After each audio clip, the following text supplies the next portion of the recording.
시청자 여러분 안녕하십니까? 국제TV 뉴스입니다. 오늘 첫 번째 뉴스입니다.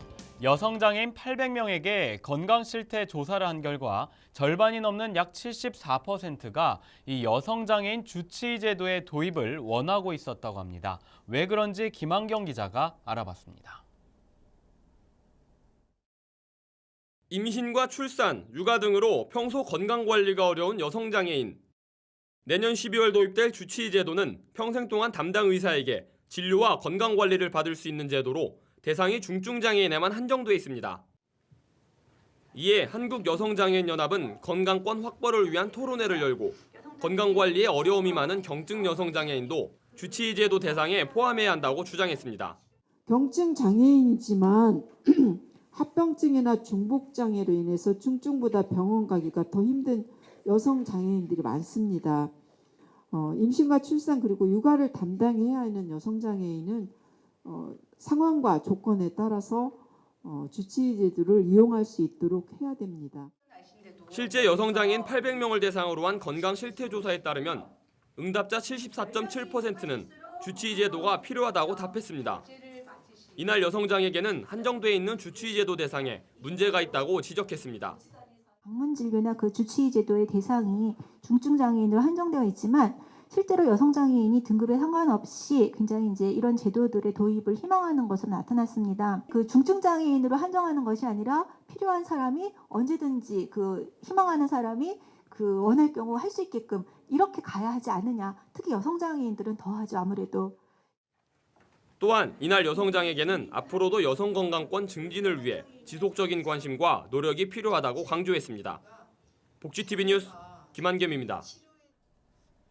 교통사고 장애인들에게 희망과 용기를 심어주기 위해 매년 열리는 행사죠. 한국교통장애인협회가 올해도 어김없이 이 교통사고 장애 극복 재활상 시상식을 열었습니다. 이명아 기자입니다. 한국교통장애인협회가 2016년도 교통사고 장애 극복 재활상 시상식을 개최했습니다. 교장협은 갑작스런 교통사고로 시리에 빠진 사람들에게 재활과 자립에 성공한 사례를 소개하고 당당히 사회 구성원으로 다시 활동할 수 있도록 도운 가족에게 매년 시상해 오고 있습니다. 올해 교통사고 장애 극복 재활상에는 소방관으로 재직하다 갑작스런 교통사고로 장애 판정을 받았지만 정부와의 끈질긴 소송과 재활 의지로 다시 직장으로 복귀한 최성찬 소방관이 수상했습니다. 상 받게 된 거에 대해서 너무 감사하게 생각하고요. 일단은 복직을 하는 과정에 있어서 힘든 부분이 많았습니다. 3년 정도의 긴 소송을 했었고요. 무엇이든지 포기하지 않고 끝까지 하다 보면 언젠가 좋은 날이 온다라는 그런 말씀을 드리고 싶습니다. 알겠습니다. 이번 시상식에는 교통사고 장애인 당사자와 가족, 정부 관계자, 국회의원 등 많은 내외빈이 참석했습니다. 행사는 사실상 우리 교통사고 장애인 중에서 재활에 성공한 다시 삶을 되찾은 사람들을 본보기로 삼아서 우리가 열심히 살아야 되겠다 이런 뜻에서 국토교통부 장관 상으로. 한편 이날 시상식에서는 현대자동차그룹이 후원하고 사회복지 공동모금회에서 지원하는 교통사고 장애인 생계지원금 2,700만 원을 90가정에 전달하는 행사도 함께 열렸습니다. 복지TV 뉴스 이명아입니다. 장애계가 내년도 장애인 자립생활센터의 정부 예산 사건과 관련해 총궐기대회를 가졌습니다.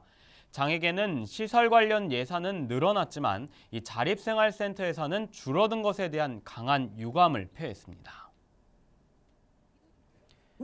한국장애인 자립생활센터 총연합회는 서울 여의도 국회 앞에서 장애인 자립생활센터의 정부 예산이 삭감된 것과 관련해 기자회견을 열었습니다.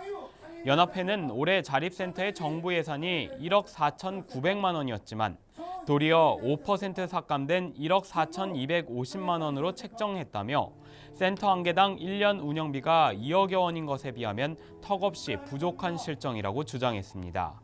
반면 정부는 내년도 장애인 거주시설 운영 지원으로 181억 원이 증액된 4,551억 원을 편성한 상태입니다.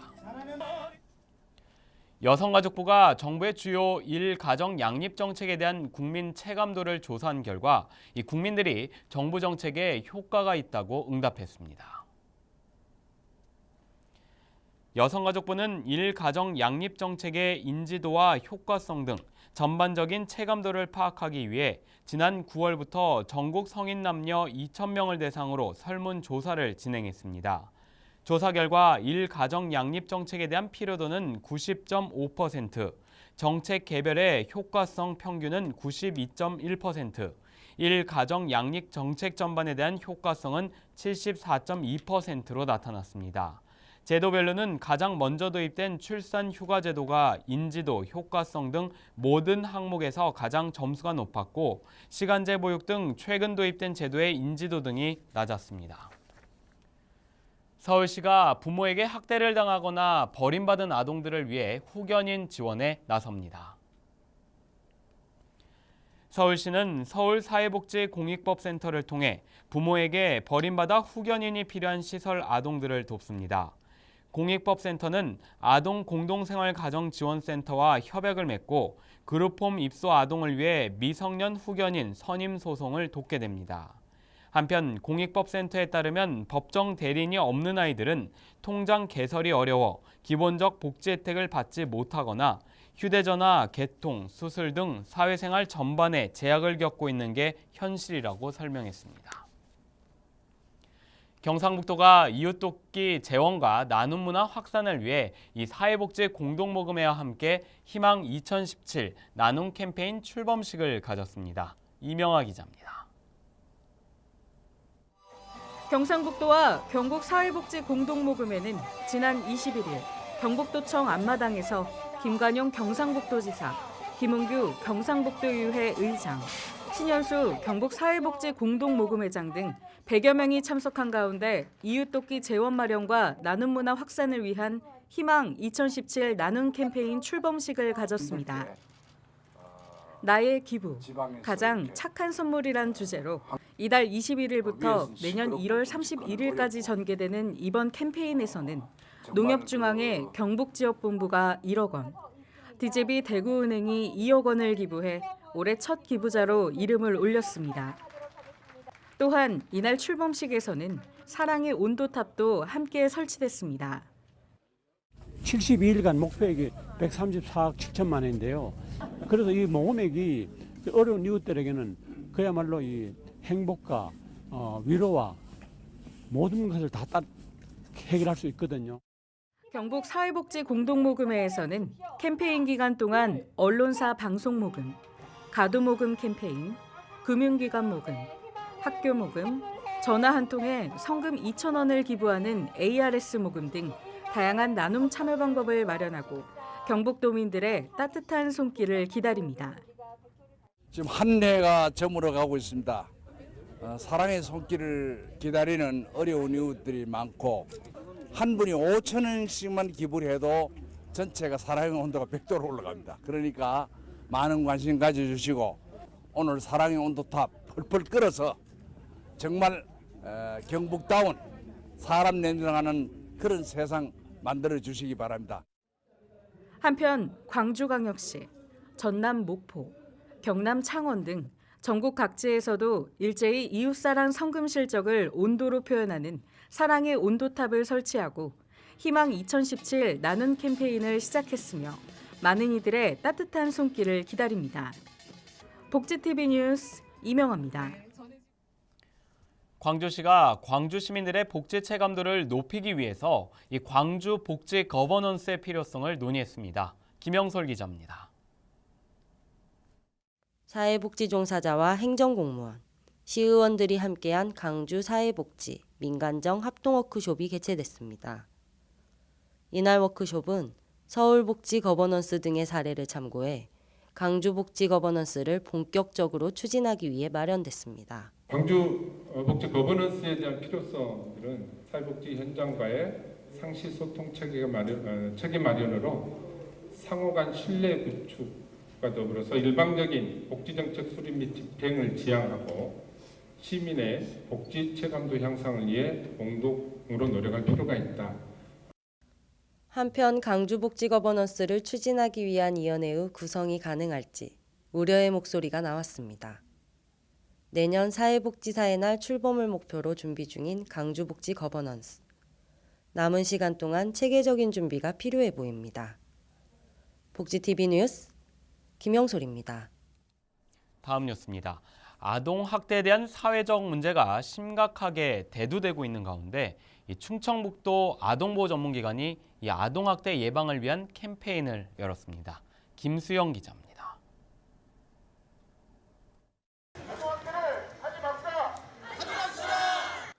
아동학대 예방의 날을 기념해 충북 아동보호 전문기관이 캠페인을 열었습니다. 최근에 심각한 사회 문제로 대두되고 있는 아동학대에 대해서 일반 시민들에게 더 알리고, 그다음에 아동학대는 무엇보다도 조기에 발견하거나 예방하는 것이 굉장히 중요해서 오늘 여러 유관기관들이 함께 참여해서 아동 양육에 관한 고민들을 함께 나눠보려고 했고요. 이번 아동학대 예방 캠페인은 아동학대 피해의 심각성과 아동 양육 태도 개선을 충북도민에게 알리기 위해 진행됐습니다. 이날 행사는 아동학대 예방 캠페인 선포식과 아동학대 홍보 가두 행진이 진행됐습니다. 저희가 매년 아동학대 예방의 날 기념해서 캠페인을 진행하고 있는데요. 오늘 이제 청주에서 시작해서 이제 증평, 계산, 진천, 음성 이제 앞으로 계속 진행될 건데 많은 참여 부탁드리겠습니다.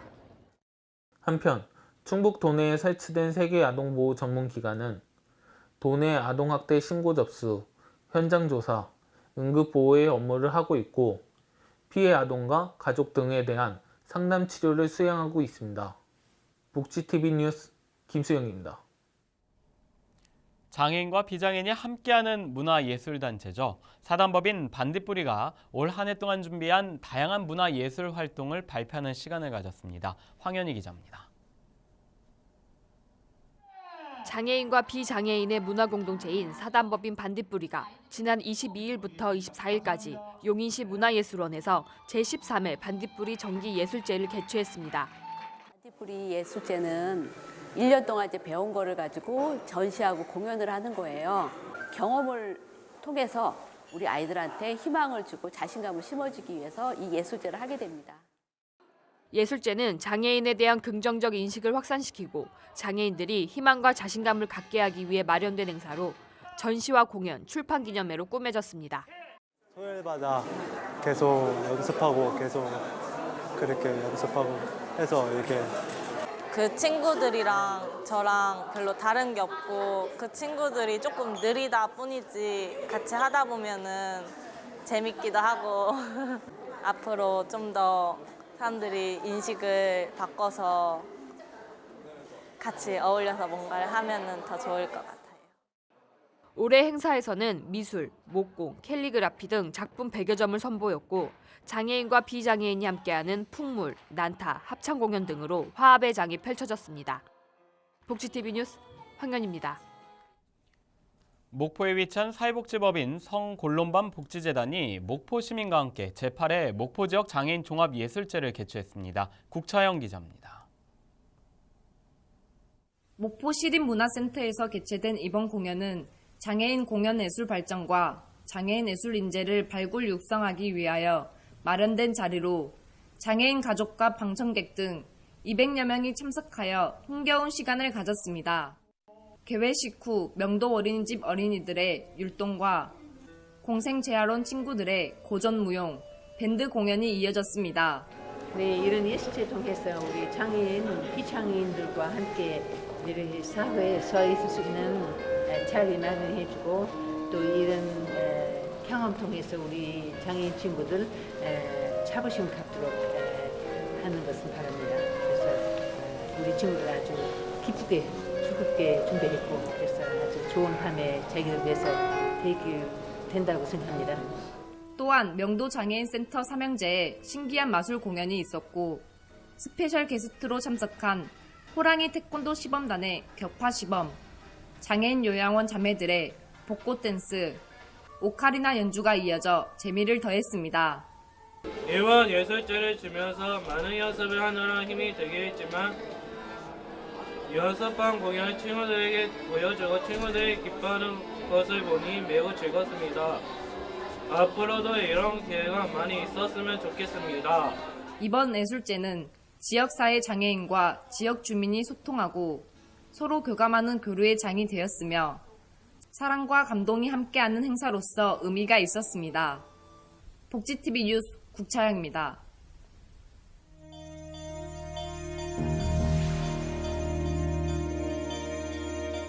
이어서 간추린 뉴스를 전해드립니다. 한국장애인개발원이 발달장애인 눈높이에 맞춰 장애인 정책을 설명한 도서 반갑다 장애인 정책을 발간했습니다. 개발원은 발달장애인이 이용 가능한 장애인 서비스 항목들을 발달장애인이 이해하기 쉬운 글과 사파로 정리해놨다고 말했습니다. 삼성화재 애니카 손사가 한국장애인재단에 장애인 자동차 정비 사업 중 하나인 드림카 프로젝트를 위한 업무용 자동차를 전달했습니다.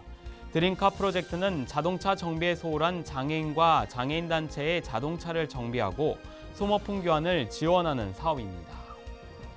경상남도가 이달 말부터 내년 2월 말까지 동절기 종합대책을 추진한다고 밝혔습니다.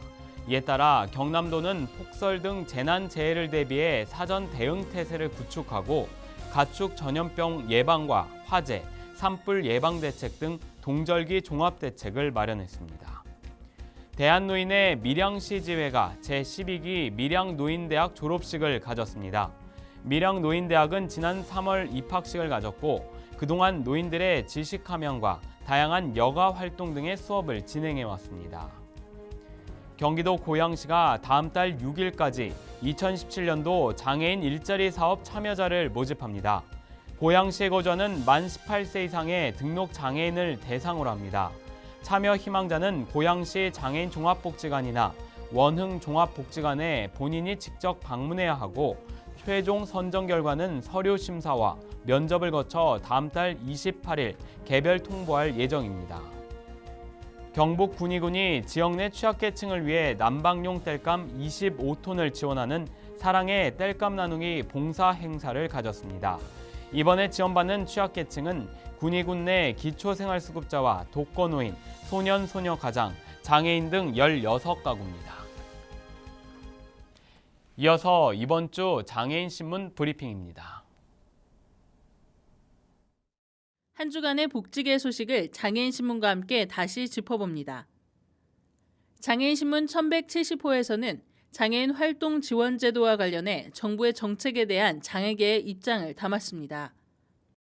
장애계에서는 활동 지원 서비스의 질 향상을 위해 수가 인상, 서비스 시간 확대 등을 지속적으로 주장해 오고 있는 가운데 최근 정부와 장애계의 자문단 회의에서 정부가 활동보조인과 이용자의 직접 계약을 추진하겠다는 계획을 내놓았습니다.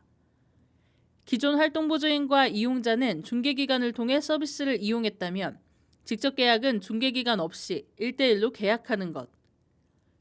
정부는 중개기관 수수료를 줄여 활동보조인의 임금 등으로 돌리겠다는 새로운 구조를 구상했고 이에 대해 장애계는 예산 인상이 아닌 정해진 예산을 돌려 쓰겠다는 것으로 중개기관이 맡아왔던 연계와 갈등 조정, 행정 절차 등의 어려움을 이용자가 떠맡게 되고 활동보조인의 처우 역시 개인 사업자가 되며 더욱 곤란해질 것이라고 반발하고 있다는 내용입니다. 사회복지 소식으로는 한국사회복지사협회 류시문 회장의 칼럼에 대한 현장의 비판이 담겼습니다. 최근 박근혜 대통령을 둘러싼 국정농단 사태와 관련해 한사협 회장이 협회 홈페이지 등에 올린 칼럼에서 이를 옹호하는 입장을 내비추면서 문제가 불거졌습니다. 이에 대해 사회복지계는 한 조직을 대표하는 사람이 개인의 의견을 표하는 것은 전체의 입장으로 인식하게 할 우려가 있다는 지적과 함께 지도자로서의 태도가 아니라는 문제 제기가 계속되고 있습니다.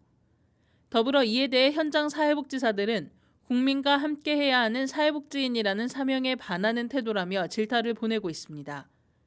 더 자세한 뉴스는 장애인신문과 웰페어 뉴스 홈페이지를 통해 확인할 수 있습니다.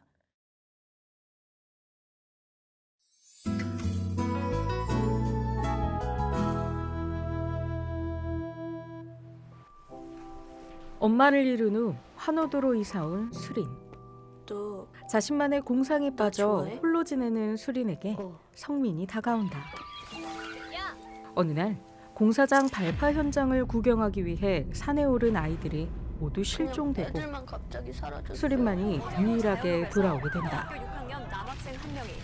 얼마 후 멈춰진 시간에 갇혀 어른이 되었다며 자신이 성민이라고 말하는 한 남자. 수린만이 성민을 믿어주는 가운데 성민은 쫓기는 상황에 이르게 되는데 성민이 맞아요? 의문의 실종 사건 후 시공간이 진짜 멈춘 성민이에요. 세계에 갇혀 홀로 어른이 되어 돌아온 소년과 그를 믿어준 소녀의 이야기. 영화 가려진 시간. 남들과 다르게 흐르는 시간에 갇힌 소년의 외로움과 소녀의 이야기를 섬세하게 그리고 있는데요. 믿음보다는 의심이 익숙한 세상. 두 사람의 비밀스러운 이야기가 관객들에게 위로와 감동을 전할 것으로 기대됩니다.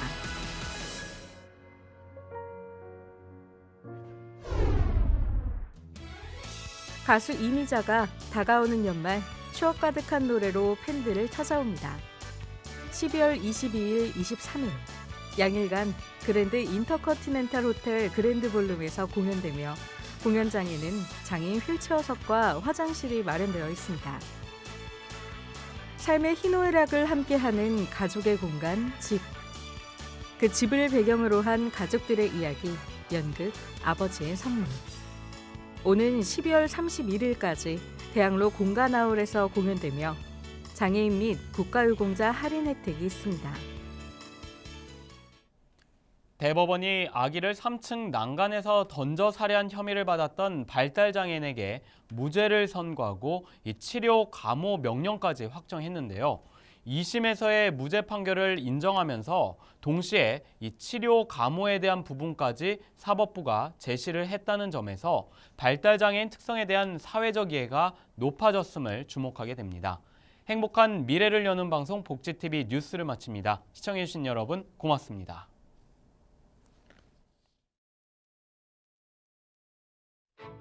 우리 주변에서 일어나는 불공정한 사례부터 억울한 사연, 따뜻한 미담까지 장애인 신문과 웰페어 뉴스 홈페이지를 통해 보다 다양한 소식을 접할 수 있습니다. 시청자 여러분의 제보를 기다립니다. 웰페어 뉴스 홈페이지 또는 전자우편, 전화번호 02-2655-9519로 많은 제보 바랍니다.